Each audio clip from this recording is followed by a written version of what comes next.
പോയ വാരത്തിൽ ഒരു 13 വയസ്സുള്ള പെൺകുട്ടി നമ്മളെ ആകെ ഞെട്ടിച്ചൊരു സംഭവം ഉണ്ടാകും. ആലപ്പുഴയിലാണ്.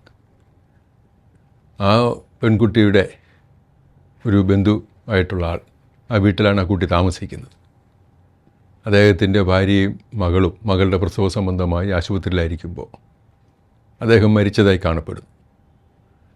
പിന്നീടുള്ള അന്വേഷണത്തിൽ കാണുന്നത് 13 വയസ്സുള്ള ഒരു പെൺകുട്ടിയും ആ പെൺകുട്ടിയുടെ കൂട്ടുകാരും ചേർന്ന് അദ്ദേഹത്തെ കൊലപ്പെടുത്തി എന്നുള്ളതാണ്. അവരുമൊക്കെ പ്രായപൂർത്തിയാവാത്തവരാണ്, ചെറുപ്പക്കാരാണ്. അവരത് നടത്തിയത് ബൈക്ക് മേടിക്കാനും ഐഫോൺ മേടിക്കാനും മയക്കുമരുന്നിനും വേണ്ടിയിട്ടാണ്.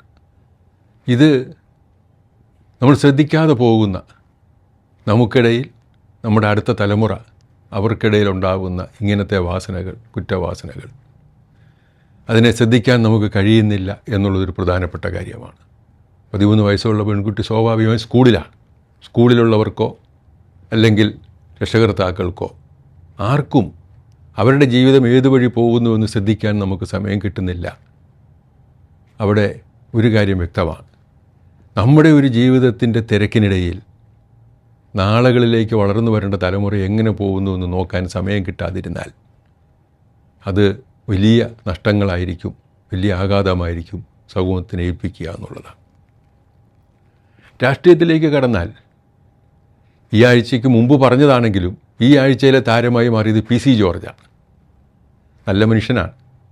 അതുകൊണ്ട് അദ്ദേഹം ഉള്ളത് പറഞ്ഞു. എന്താ അദ്ദേഹം പറഞ്ഞത്? അദ്ദേഹം പൂഞ്ഞാറിൽ ഈ കഴിഞ്ഞ നിയമസഭാ തെരഞ്ഞെടുപ്പ് മത്സരിക്കുന്നു. കുറ്റം പറയരുതല്ലോ, അദ്ദേഹത്തിൻ്റെ പാർട്ടി 4.5 കോടി രൂപയാണ് കൊടുത്തത്. ഒരു മണ്ഡലത്തിൽ ചിലവാക്കാവുന്നത് 40 ലക്ഷമാണ്. BJPക്ക് അതിൻ്റെ 10 ഇരട്ടി ആയാലും തെറ്റൊന്നുമില്ല.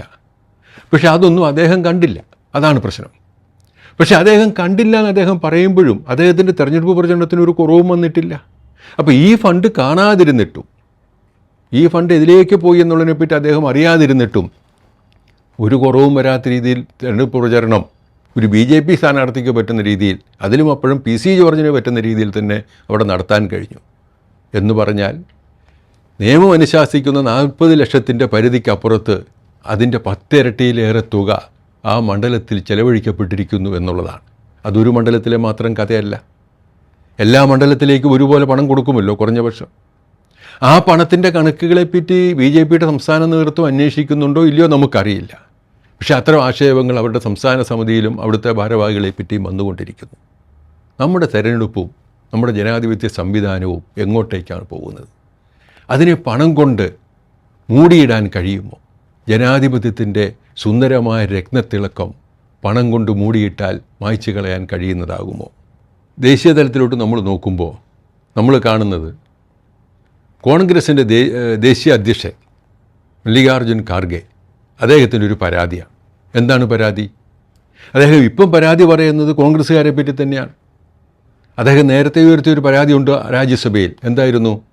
അദ്ദേഹം ഉത്തരാഖണ്ഡിൽ പോയപ്പോൾ അദ്ദേഹം പ്രസംഗിച്ച രാംലീല ഗ്രൗണ്ടിൽ, ഉത്തരാഖണ്ഡിലെ, അദ്ദേഹം പോകുന്നതിന് ശേഷം ശുദ്ധികലശം നടത്തി. ശ്രീരാമസേനയാണ്. ശ്രീരാമസേനയ്ക്ക് ശുദ്ധികലശം നടത്താതിരിക്കാനും ആവില്ലല്ലോ. കാരണം അവരെ എല്ലാവരെയും മനുഷ്യരായിട്ട് അംഗീകരിക്കില്ലല്ലോ.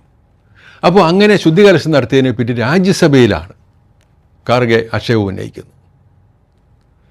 സ്വാഭാവികമായും അതിന് BJPയുമായി ബന്ധമില്ല, അങ്ങനെയാണല്ലോ.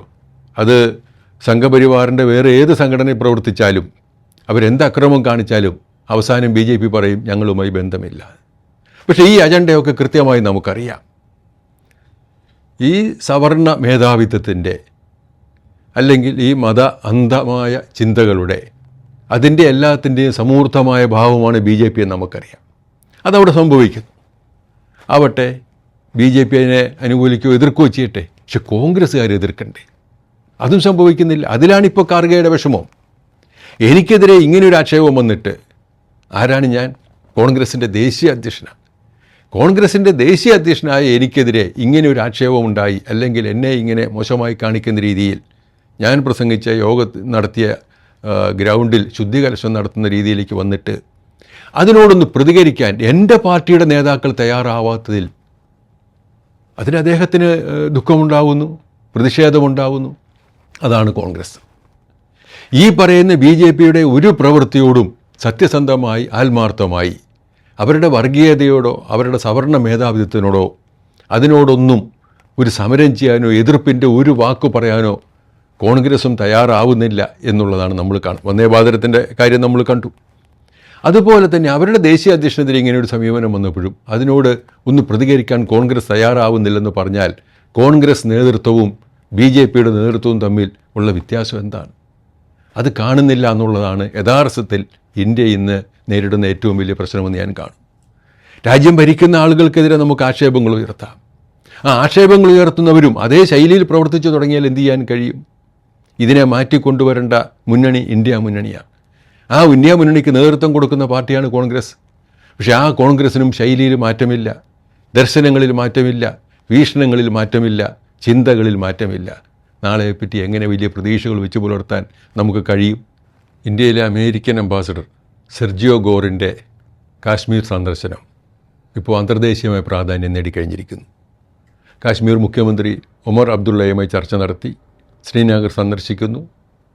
ഇന്ത്യയുടെ അവിഭാജ്യ ഘടകമായ ശ്രീനഗർ എന്നുള്ള വാക്ക് അദ്ദേഹം അവിടെ സംസാരിച്ചപ്പോൾ ഉപയോഗിച്ചു എന്നുള്ളതാണ് അന്തർദേശീയമായി ശ്രദ്ധ ആകർഷിക്കുന്നത്. പാകിസ്ഥാൻ ഉടനടി പാകിസ്ഥാനിലെ അമേരിക്കയുടെ സ്ഥാനപതിയെ വിളിച്ചു വരുത്തി അവരുടെ പ്രതിഷേധം അറിയിക്കുന്നു. എന്ന് പറഞ്ഞാൽ ഇത്ര കാലവും ഒരു തർക്കപ്രദേശമാണ് അല്ലെങ്കിൽ തർക്കഭൂമിയാണ് ശ്രീനഗർ എന്നുള്ളത് അന്തർദേശീയ തലത്തിൽ കൊണ്ടുവരാൻ ശ്രമിച്ചിരുന്ന പാകിസ്ഥാൻ്റെ നീക്കങ്ങൾക്ക് വലിയ തിരിച്ചടിയാണ് ഈ വാചകമെന്ന് പാകിസ്ഥാൻ മനസ്സിലാക്കുന്നു. നമുക്കറിയാം, ഇറാനിലെ സംഭവം വന്നപ്പോൾ, ഇറാൻ അമേരിക്ക യുദ്ധം വന്നപ്പോൾ അതിൽ മധ്യസ്ഥ ശ്രമം നടത്തി അന്തർദേശീയ രംഗത്ത് വലിയൊരു ഇമേജ് ഉണ്ടാക്കാൻ ശ്രമിച്ച പാകിസ്ഥാന്, എന്നാൽ സ്വന്തം കാര്യം വന്നപ്പോൾ ആ കൂടെ അമേരിക്കയുടെ അഭിപ്രായം നിൽക്കുന്നില്ല എന്ന തോന്നൽ വന്നത് വലിയ തിരിച്ചടിയായി മാറിക്കഴിഞ്ഞിരിക്കുന്നു. അന്തർദേശീയ രംഗത്ത് പ്രത്യേകിച്ചും അമേരിക്കയുടെ ഭാഗത്തു നിന്നും വന്നിരിക്കുന്നത് വളരെ പ്രാധാന്യം അർഹിക്കുന്നൊരു കമൻറ്റ് തന്നെയാണ്.